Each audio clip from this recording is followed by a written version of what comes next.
Good morning, Mr. Bailey. How are you? I'm well. Good morning to you.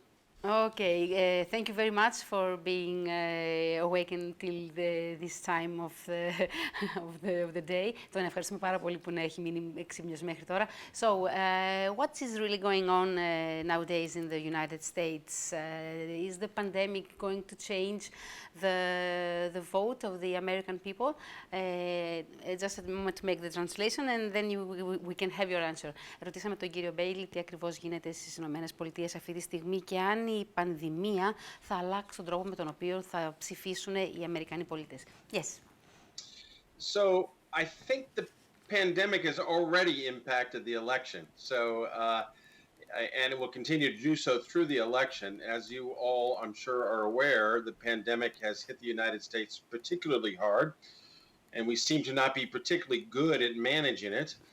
And we will continue to see a rise both in cases and deaths through the election.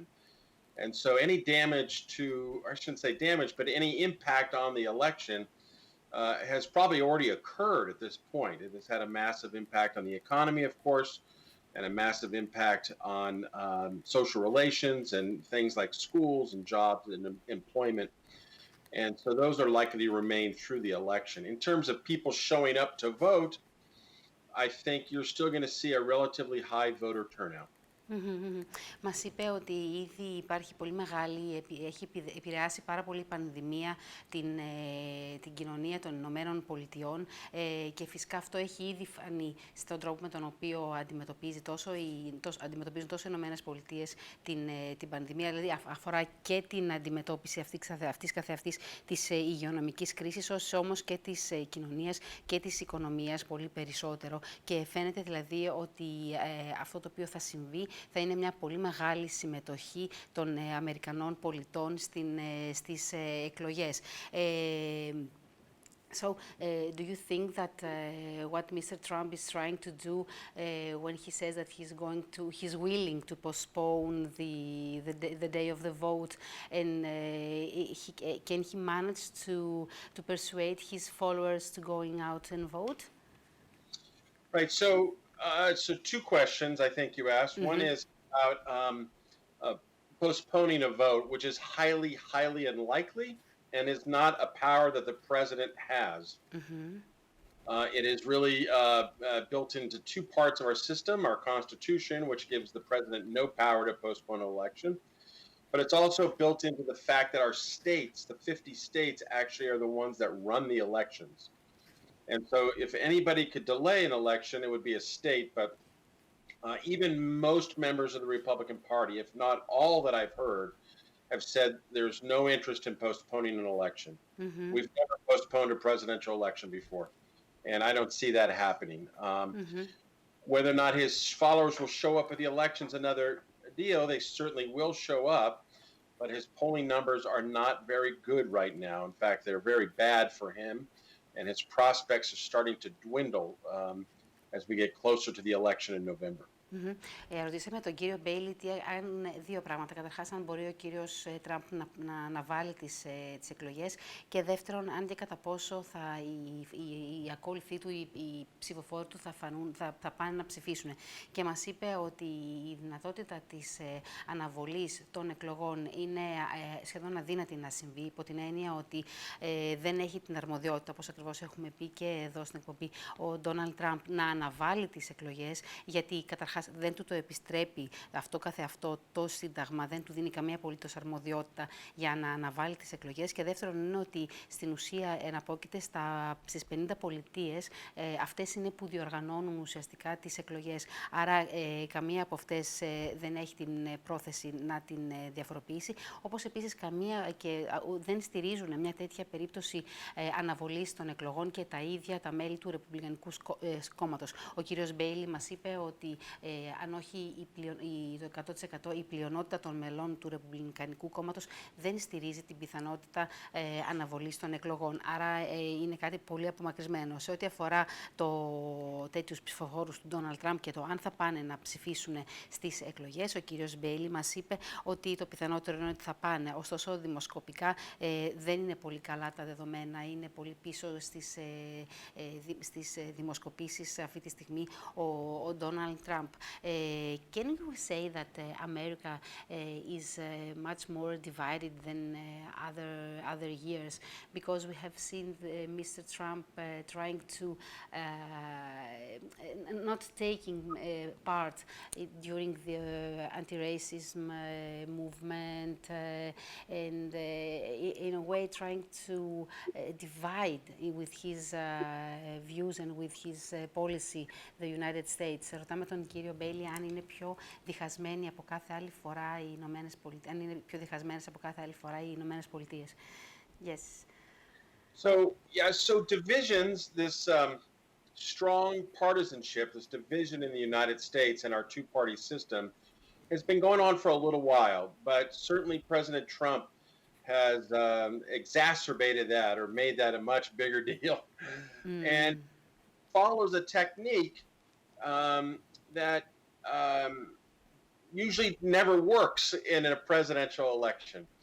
And that is because we have a two-party system, you not only have to win your base, your party members and the people that really believe you, but you also have to moderate out just enough to get enough votes in so that you can win.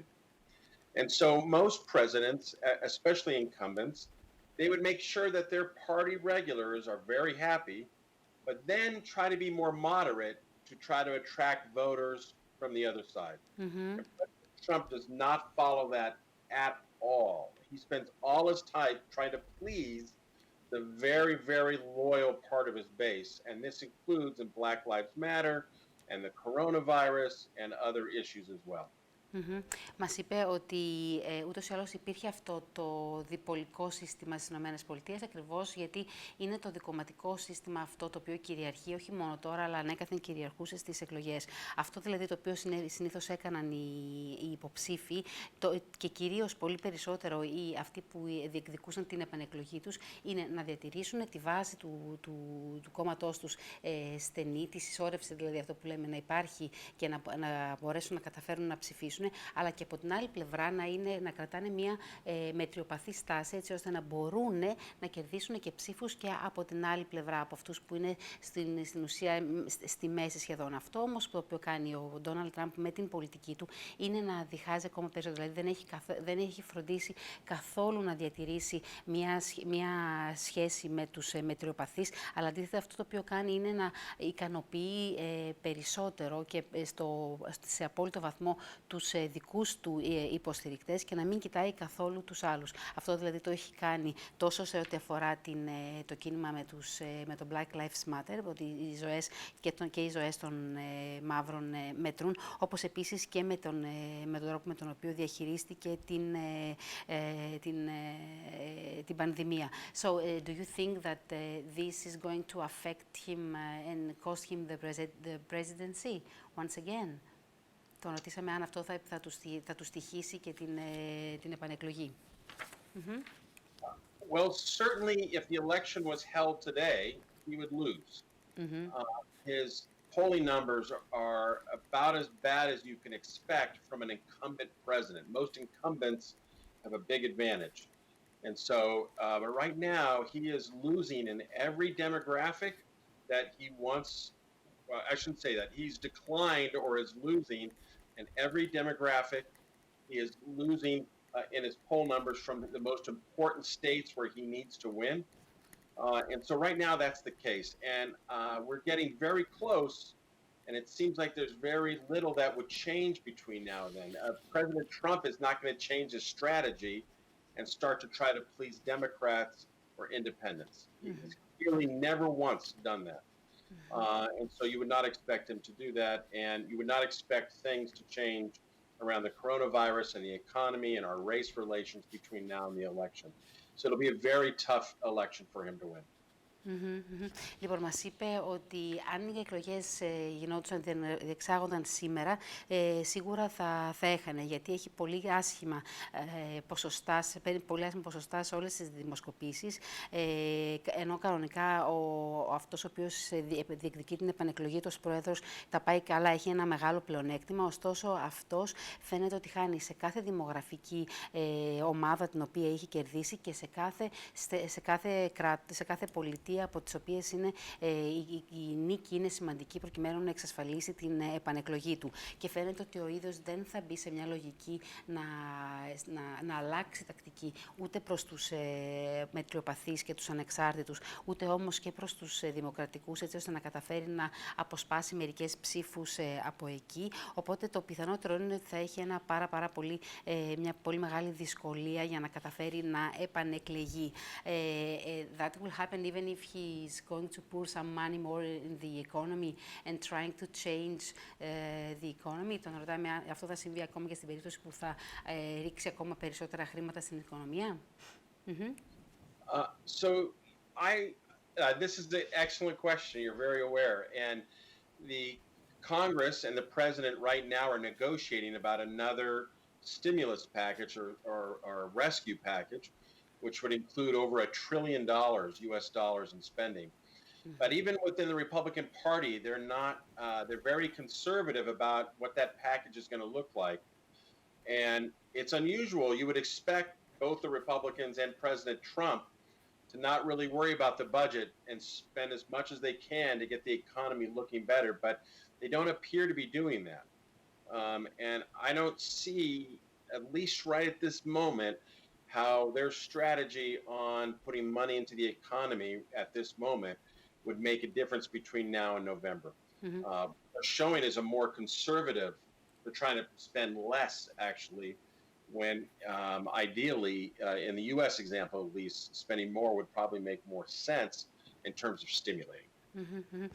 Αυτή τη στιγμή δεν μπορεί να βρει τον τρόπο με τον οποίο θα καταφέρει, ακόμα και αν ρίξει χρήματα, αυτό το ποσό του 1 τρισεκατομμυρίου δολαρίων, αν το ρίξει αυτό στην οικονομία, δεν βρίσκει τον τρόπο ότι θα οδηγήσει αυτό στην επανεκλογή του, υπό την έννοια ότι πάει συντηρητικά. Κανονικά, ο τρόπος με τον οποίο τόσο το Ρεπουμπλικανικό κόμμα όσο και ο πρόεδρος αντιμετωπίζουν την κατάσταση είναι να ρίχνουν πολλά χρήματα και να μην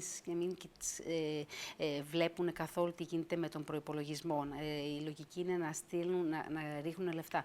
Ακόμα και αυτό λοιπόν είναι πολύ λίγο σχετικά με είναι συντηρητική αντιμετώπιση του θέματος και δεν ξέρει δεν εκτιμά ότι θα μπορέσει αυτή η αλλαγή να αλλάξει την κατάσταση. And what about the anti-racism movement? We can see that it's not ending.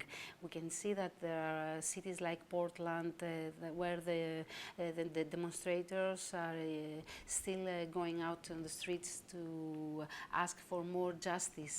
What can we say about that? Και τον ρωτάω τώρα για το αντιρατσιστικό κίνημα, το οποίο ακόμα και τώρα υπάρχουν πολιτείες, υπάρχουν πόλεις στις οποίες κανονικά γίνονται διαδηλώσεις και βλέπουμε τους ανθρώπους να διεκδικούν δικαιοσύνη.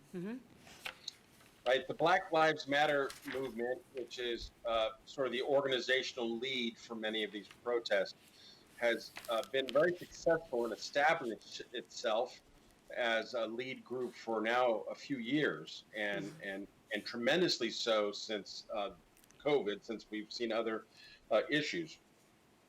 I don't think you'll see it die out very much over the next couple months.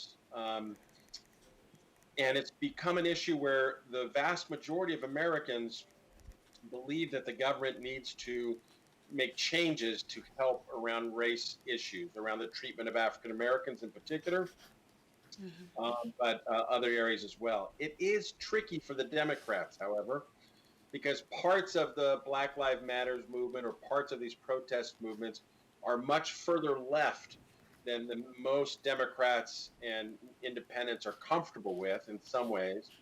And so the Democrats and Joe Biden will have some difficulty in keeping the very far left of that happy during this election. But I do expect it to have some impact, but mostly on the local and state level. That's where most things like policing takes place. And so mostly on the local level. Μας είπε ότι αυτό το κίνημα είναι λίγο δύσκολο να τελειώσει αυτές τις μέρες, γιατί η πλειονότητα των Αμερικανών ζητάει να γίνουν αλλαγές σε ό,τι αφορά το συγκεκριμένο θέμα, κάτι το οποίο βέβαια ο κύριος Τραμπ δεν είναι διατεθειμένος να το κάνει. Ωστόσο όμως είναι λίγο παγίδα και για τους δημοκρατικούς, υπό ποια έννοια, ότι πολλά από τα μέλη του κινήματος αυτού, του αντιρατσιστικού κινήματος, είναι πολύ πιο, έχουν πιο αριστερές ιδέες και σκέψεις από ότι τόσο οι δημοκρατικοί όσο και οι ανεξάρτητοι θα μπορούσαν να δεχθούν σε ό,τι αφορά τις Ηνωμένες Πολιτείες. Οπότε θα είναι ένας τρόπος με τον οποίο δύσκολα θα μπορέσει να τους ικανοποιήσει και σε ένα πολύ μεγάλο βαθμό ο Τζο Μπάιντεν με τις πολιτικές που ενδεχομένως θα υιοθετήσει.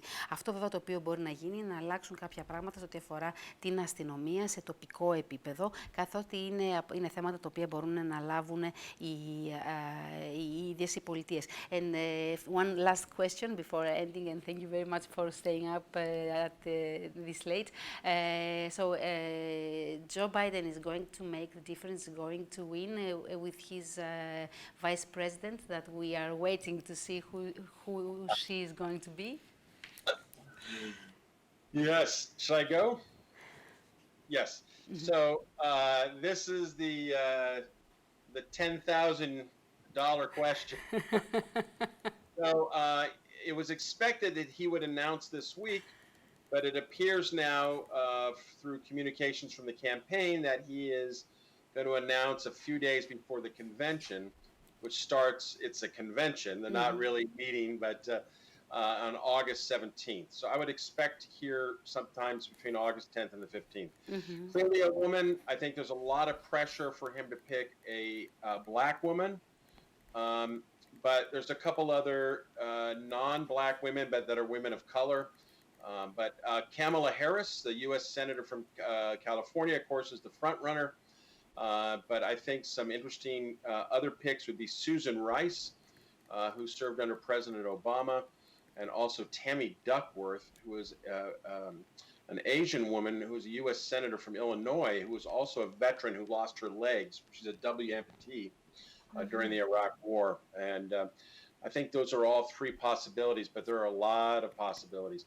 The key, I'll leave you with this, on vice presidents, is they never help, but they can hurt. So when they pick someone, it won't make a difference in the election in terms of adding value, but it could hurt them. And so there's a drive to pick someone maybe just nice and even and very acceptable. Μας είπε ο κύριος Μπέιλι ότι είναι η ερώτηση των 10 εκατομμυρίων δολαρίων. Είναι πολύ σημαντική ερώτηση, υπό την έννοια ότι όλοι περιμένουν να ακούσουν ποια θα είναι η αντιπρόεδρος, ποιος θα είναι ο αντιπρόεδρος του Τζο Μπάιντεν. Περιμέναμε να την ανακοινώσουν αυτή την εβδομάδα, αλλά από ό,τι φαίνεται θα ανακοινωθεί πριν από το κάπου εκεί γύρω ανάμεσα στις 10 και με 17 Αυγούστου. 17 Αυγούστου ξεκινάει το συνέδριο των Δημοκρατικών, συνέδριο σε εισαγωγικά, γιατί κανονικά εκεί έπαιρνε το χρήσμα ο εκάστοτε πρόεδρος, κάτι το οποίο δεν θα συμβεί αυτή τη φορά, γιατί το έχει λάβει σχεδόν ίδιο ο Τζο Μπάιντεν. Το θέμα είναι ότι το πιθανότερο είναι ότι θα επιλέξει μια γυναίκα Αφροαμερικανή, αν και μπορεί και όχι, μπορεί να είναι και κάποια άλλη γυναίκα η οποία θα έχει κάποιο χρώμα, θα είναι διαφορετική. Μας έδωσε 3 ονόματα, μας είπε την Καμίλα Χάρις, η οποία ήταν πολύ σημαντική από την Καλιφόρνια, τη Σούζαν Ράις, η οποία είχε υπηρετήσει και στην Προεδρία Ομπάμα, καθώς επίσης και μια δημοκρατική, την Dane Ward, αν δεν κάνω λάθος, η οποία είχε, sorry for the pronunciation, η οποία είναι τετραπληγική, έχει χάσει τα 2 της πόδια στον πόλεμο του Ιράκ. Αυτές είναι οι κυρίες οι οποίες αναμένεται να ανακοινωθούν να παίξει ο Τζο Μπάιντεν, αλλά μας είπε ότι κάτι πολύ σημαντικό, ότι ο αντιπρόεδρος ποτέ δεν κερδίζει, αλλά πάντοτε μπορεί να πληγώσει, μπορεί να τραυματίσει τον εκάστοτε, υπό την έννοια ότι δεν θα τον βοηθήσει περισσότερο, αλλά υπάρχει πάντοτε η πιθανότητα να πληγώσει τον εκάστοτε πρόεδρο και με τις επιλογές του. Αυτή είναι μια πολύ σημαντική φράση, την οποία θα πρέπει να την έχουμε υπόψη μας. Thank you very much, Mr. Bailey. I hope that you enjoyed our conversation, and that if we have the opportunity to talk once again during Absolutely. the... Hmm? Absolutely. Okay. Yeah, anytime. Thank you. Thank you very much. Have very much. Have a nice sleep and very beautiful morning tomorrow. Ευχαριστούμε πάρα πολύ τον κύριο Μπέιλι. Είπαμε ότι ευχόμαστε να ευχαριστήθηκε από την κουβέντα μας και να μπορέσουμε να τα ξαναπούμε στη διάρκεια της χρονιάς. Thank you very much and goodbye. Goodbye.